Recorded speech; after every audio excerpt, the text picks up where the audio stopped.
Hello, this is Erica Merrill, and I'm the founder of Perfect Legal Video. And I am very excited to have with you today Attorney Nicole Reeves Lavallee. She is an amazing family attorney. She has her own firm out of Worcester County, and she's joining us today. We're going to talk about a really hot topic. Welcome to the show. Thanks for having me. You are welcome. Now, you and I were just kind of brainstorming a little bit about this topic because we just came off of doing an interview on narcissists and what if you're divorcing a narcissist and or even just somebody that's behaving badly. Maybe they're not necessarily a narcissist, but people take breakups badly, and sometimes it brings out the worst in them even if they're normally a nice person. So let's talk about these situations. Like, what are some of the things that you've seen that might be deemed as harassment, or just some of the bad behavior that you have seen while people are going through a divorce? I think the biggest thing is a lot of people think that they have the right to continue to be in this person's life, whether that mean I'm going to stalk you, formally or informally, and just follow you around or show up in all the places that you go to, or I have to be at your church because you're going to be there, and I normally don't go to this church, or I don't go at noon, but I'm going to make sure you're there, and all those really creep factor things. And then you have obviously the other extreme where they are actually coming after you, whether it be through the courts or through bad behavior, physical assaults, things of those nature. So there's a lot of extremes that do happen when people just put blinders on, can't see straight, and I'm going to get you no matter what mentality. And it's super interesting because there are a lot of passive aggressive things that people do to one another that can cause a lot of damage. I just had something happen to me. My neighbors don't like that my dogs bark, so somebody opened my gate and the dogs got out. So, I mean, that is like a passive aggressive thing that could have really hurt me or my dogs. And luckily they're well trained. They come back when they're called. But I mean, that sort of thing.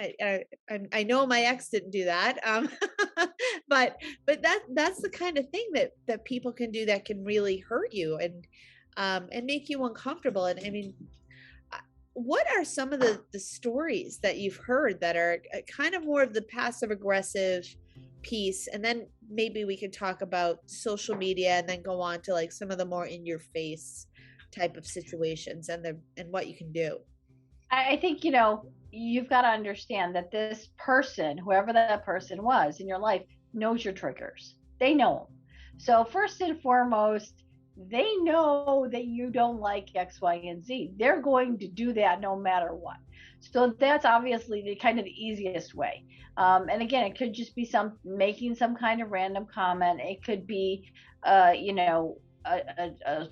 whatever, a comment, a swipe, something that you go, oh, that really irritates me. Now, for my purposes, I'm just going to use me as an example. Like, my prime thing is I can't stand when people don't make piles nice and neat and staple them together, and then have things messy, like stuff of that nature. But again, if I'm looking at that and I'm in that situation, they know it's going to drive me crazy.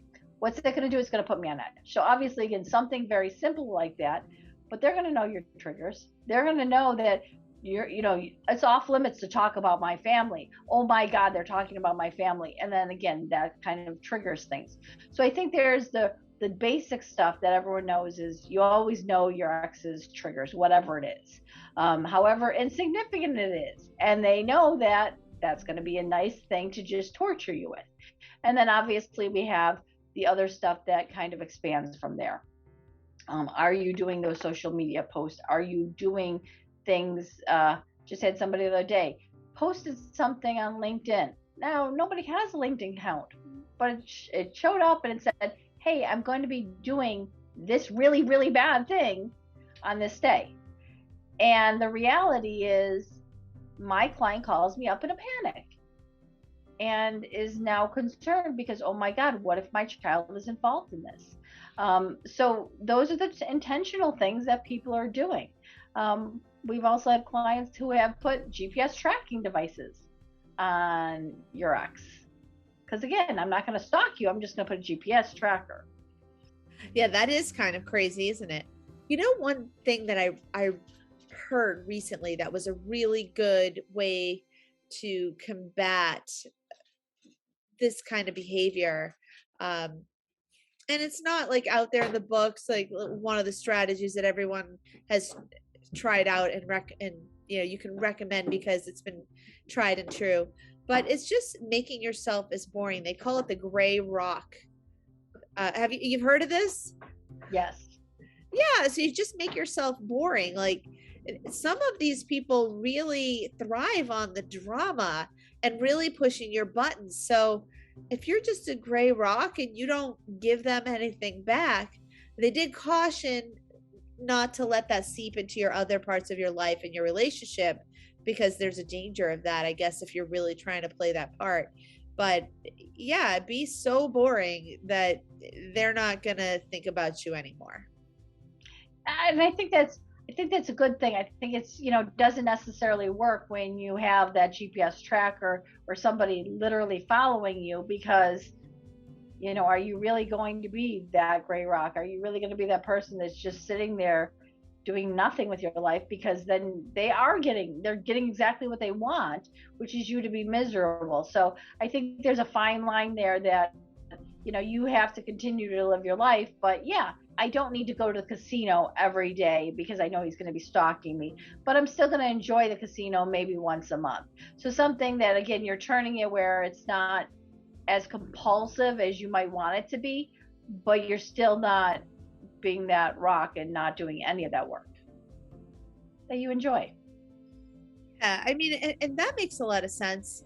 Well, I mean, and maybe living your life and not putting it on social media as much. Like I I know when I was going through my divorce, like and I work with a lot of divorce attorneys too in marketing. And one of the pieces of advice that I hear over and over again are when you're going through a divorce, especially, you should get to move on and live your life how you want to. But when you're going through it, definitely be as boring as possible. Definitely, like, don't go get a new serious boyfriend or girlfriend. Don't get married. Don't go buy a new house or new cars or post about all these great vacations, because that is going to ruin your case later on. Absolutely. It's one of those things that I can tell you over and over again. And the reality, at some point, I just had a situation where my client was abused, mentally, physically too, but more mentally. And this gentleman was just a nightmare to deal with. And we finally thought, hey, look, we're getting really, really close to settlement. He still hasn't gotten great, but he's doing much better with the children. And I think we can settle the case. And then lo and behold, it starts up again and it's becoming worse and it's becoming worse. And now, because this always happens, the ex-girlfriend reaches out to the ex-girlfriend and says, hey, this was going on and this is going on and this is what he's doing to me. And that same stalkerish behavior. So now he's found somebody else, which is why he was leaving my client alone for a little while. But now that she's out of the picture and I can't really harass the ex-girlfriend, I'm going to go back to the original one and harass her because I have an ongoing case with her. So again, you have a lot of that where people just can't control themselves. They just can't. And it's really hard because, again, we were so close to settlement and now everything's blown up. Isn't it funny how those people just never change? It's just who they are. That's something I learned from being a recruiter. When there's a red flag, just avoid that person or that thing as much as you can, because they're not going to change. You just have to accept the person for who they are if you're going to be with them. Absolutely. And I think, the hardest part is, we don't necessarily know that, or we come in with those blinders. Listen to your friends, listen to your family. I get that, you're in love and everything's hunky dory, but the reality is, unless that friend or that family member really has it out against you, they're really telling you what they see about this person. So really kind of take it to heart, because unfortunately, when the I'm in love phase disappears, you start seeing that person, you're going, holy crap. Either one, why didn't my family tell me? Or two, they told me and why didn't I see it? And it's because you had those blinders on. So again, listen to those people, because they are telling you, for the most part, the truth that you just can't see at the moment. Is there anything else you'd like to say about social media? Any tips or stories? I've said it once, I've said it 1,000 times. Don't post. Puppies and dogs and rainbows are really good on social media. Everything else really should be off limits. You don't know who they're talking to, because I've had so many people go, oh, well, it's just, his family, or it's just my friends. Okay, great. And therefore they can still see you through that thread. Oh, no, they can't. Okay, you're right. I'm wrong. That's why they always show up in court with those documentation to prove otherwise. So really, I mean, kind of knowing who you have on there, and more importantly, don't post it. Nobody cares about your drama. I don't care that you have 50 million likes. That has nothing to do with your court case. Your court case should be about you. It shouldn't be about what you're posting. It shouldn't be about what you're doing outside. So again, focus on only good things on social media, and really try to avoid everything else. I think that is sage advice for sure. And there's always ways people can make fake accounts. It happens to people all the time, and you can look at your other people's accounts through that. Never post things that you think could get you in trouble later. Make sure when you post, pretend a judge is going to be able to look at it, because essentially they are. Absolutely. I mean, I think the old adage is, you're going on a job interview. You don't know what's going to happen.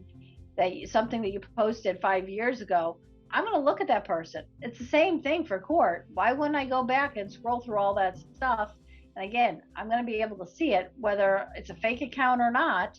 I always go through things and I'm like, I don't know who you are. I'm not friending you. Go away. And I specifically exclude them because I don't know who they are, and they don't need to be involved in my life.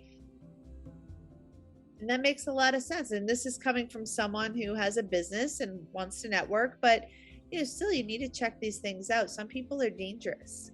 So keep that in mind. Now, another interesting thing that you brought up when we were speaking earlier was, just what should you do? How can you record the bad behavior of an ex that could potentially lead to dangerous behavior? Well, I think the first and foremost thing is, if it is an audio thing, so if somebody's standing in front of you and screaming and swearing at you and threatening you, hopefully you have your phone available or some device that you can record. The problem is, Massachusetts is a two-party state. So make sure when you're recording, you're saying, I am recording this. I need to hear that on the audio. So that's the first and foremost. Once that you hear that and the other party doesn't say anything, or even if they say, I don't want you to record me, great, but you're being recorded. So if you don't want it, walk away. So once you've said that, at least now I can use those audios. If you don't say it and you're hiding it in your pocket chest, guess what? That's an illegal wiretap. That's a federal violation. You can go to jail. So let's not do that. On the other hand of it is, what if it's a text message or an email? Obviously, emails, print them out. Do not assume that they are going to stay there forever. Do not assume that your provider is not deleting things behind your back. They all have contracts that says we're going to delete them. So unless you're paying for an account, and most emails are not paid, they're going to delete those things. So if you don't print them, they're going to be gone forever. Text messages, oh my God, make sure that they're printed. We'll talk about how they should be printed in a minute, but the reality is they need to be printed as well. If you're not doing that, your text messages will be gone forever. Biggest thing is that everyone does is they assume, oh, well, Nicole can just subpoena my AT&T account. No, I can't.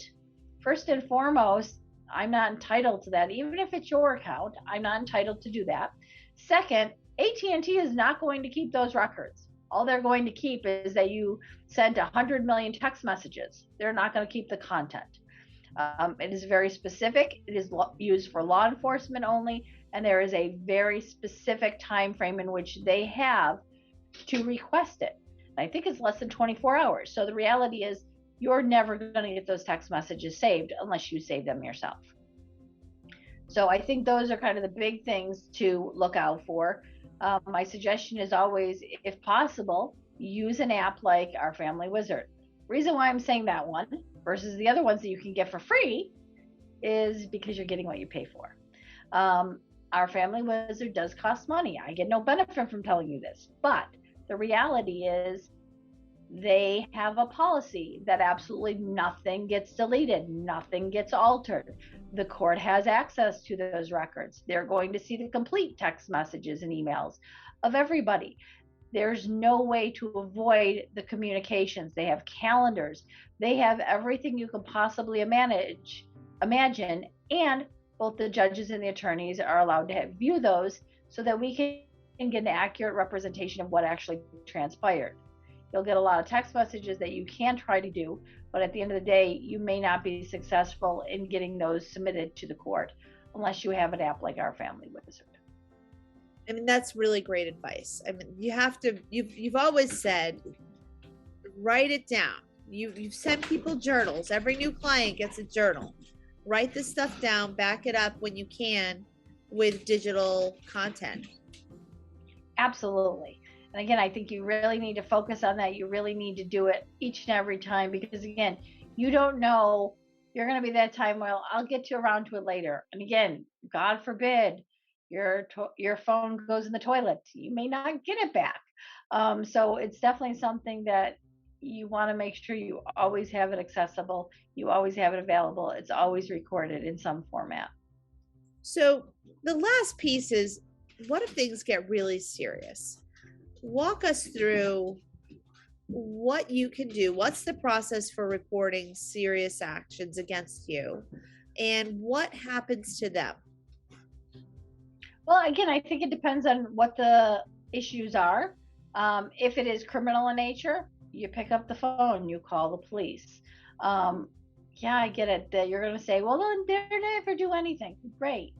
Okay, so do you want an incident report where we have a log where you called the police 10 times and you said X, Y, and Z? If God forbid something does happen to you, guess what? They're going to know that they have somebody that they can look at.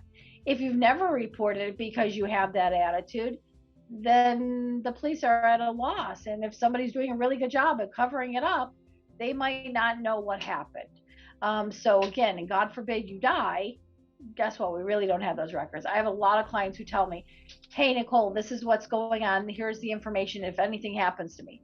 And I really hope I never have to use any of that information. But I have a lot of clients that tell me that. I have a lot of documentation that they've given me over the years. And most of the times they do follow those rules and do call the police. But you need to have those resources available. So first and foremost, again, document. Second, if you're in fear of your life or you're in fear that they're doing something wrong, obviously call the police, whether it be for a harassment order, a restraining order, or criminal charges because they're assaulting you. So you have a lot of those remedies available.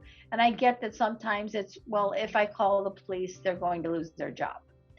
Great. And if you don't call the police, you may end up dead. So you really have to kind of balance that. No, he would never do that. Okay, yes, well, you never thought he was going to hit you, and he hit you. So again, I get that you don't want them to lose the job. I get that, it's nice to feel comforted. But at the end of the day, your safety is more important. So focus on that. And I think you really got to kind of take that to heart, because the police are there for that reason. And all too often, people are not calling the police when they're abused. And that is the sad truth. So I want to thank you so much for your insights today, Nicole. Really great information. I think there's a lot of people out there dealing with this, and it's good to know what you can do to protect yourself and what there is to look out for, and how to avoid it if you can. But if you can't, gosh, there are definitely some systems available to help you protect yourself and your family and get your life back on track. Absolutely. And I think, the other thing is just really simple is have a friend go with you. If things are happening, always kind of go with a friend or a family member, somebody who can kind of have your back. They're your eyes and ears. What if something does happen? Okay, well, we've noticed this. They may not believe you, but now they're going to believe the third party that's witnessed this multiple times. So again, it gives you that extra level of credibility if you're having issues with, that type of behavior. Thanks again for joining us today, Nicole. And thank you, everyone out there, for watching. We will be back very soon with another great topic. Thanks again.